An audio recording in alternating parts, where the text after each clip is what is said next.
സാമൂഹ്യ മാധ്യമങ്ങളിൽ ഉൾപ്പെടെ ഒരു മതപണ്ഡിതനെയാണ് സ്ഥാനാർത്ഥിയാക്കിയത് എന്നൊരു ലേബലിൽ ഒരു പ്രത്യേക പ്രചരണം നടക്കുന്നുണ്ട്. അതിനോടുള്ളൊരു പ്രതികരണം എങ്ങനെയാണ്?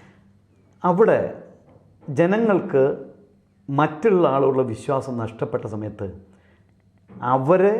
അവർക്ക് ദീൻ പറഞ്ഞു കൊടുക്കുന്ന ഒരു മതപണ്ഡിതൻ, അവരുടെ മക്കളെ പഠിപ്പിക്കുന്ന വിശ്വസ്തനായ ഒരാളിൽ മാത്രമേ ഇന്നത്തെ ദ്വീപ് സമൂഹത്തിന് വിശ്വാസമുണ്ടാകുകയുള്ളൂ എന്നുകൊണ്ടത് മാത്രമാണ് അത്തരത്തിലൊരു കാൻഡിഡേറ്റിനെ അനൗൺസ് ചെയ്യാൻ പോലും ലേറ്റായി. കാരണം അവിടെ ഇത്തരം പ്രശ്നങ്ങൾ സോൾവ് ചെയ്യാൻ പറ്റുന്ന ജനങ്ങൾക്ക് വിശ്വാസമുള്ള ഒരാളെ കണ്ടുപിടിക്കുക എന്നുള്ളതായിരുന്നു. അതിനുവേണ്ടിയാണ് ഞങ്ങൾ അവസാനം ഇദ്ദേഹത്തെ കണ്ടുപിടിച്ചത്.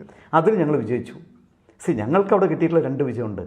ഒന്ന്, ഞങ്ങളുടെ കാൻഡിഡേറ്റിനെ കുറിച്ച് എതിരാളികൾ പോലും നെഗറ്റീവായിട്ടൊരു പോയിന്റ് പറയുന്നില്ല. അവരാകെ BJP സ്ഥാനാർത്ഥി, NDA സ്ഥാനാർത്ഥി എന്ന് പറഞ്ഞിട്ട് ഇങ്ങനെ ഓരോ പോസ്റ്ററും മറ്റും കടിച്ചിറക്കാണ് സോഷ്യൽ മീഡിയയിൽ.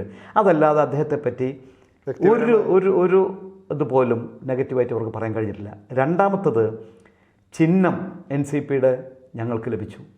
അത് കിട്ടില്ല എന്നൊക്കെ പറഞ്ഞിട്ട് ഒത്തിരി പ്രശ്നങ്ങളൊക്കെ ഉണ്ടായിരുന്നു. മനസ്സിലായി? അപ്പോൾ ഈ 2 കാര്യത്തിൽ ഞങ്ങൾ വിജയിച്ചിരിക്കുന്നു. മൂന്നാമത്തെ വിജയം തെരഞ്ഞെടുപ്പിലാണ്. അത് സംഭവിക്കും. ഞാനിപ്പോൾ അവിടുത്തെ പലരും എന്നോട് സംസാരിക്കുമ്പോൾ ഞാൻ പറയും, അദ്ദേഹം ഒരു കറുത്ത കുതിരമ്പ്, ഡാർക്ക് ഹോഴ്സ്, അത് ഓടുമ്പോൾ പെട്ടെന്ന് കാണില്ല, പക്ഷേ മുന്നിലെത്തിയിരിക്കും, റിസൾട്ട് കാണാൻ എത്തിയിരിക്കും. അതാണ് നമ്മുടെ സ്ഥാനാർത്ഥി എന്ന് വളരെ വ്യക്തമായിട്ട് ഞാൻ പറയുന്നത്.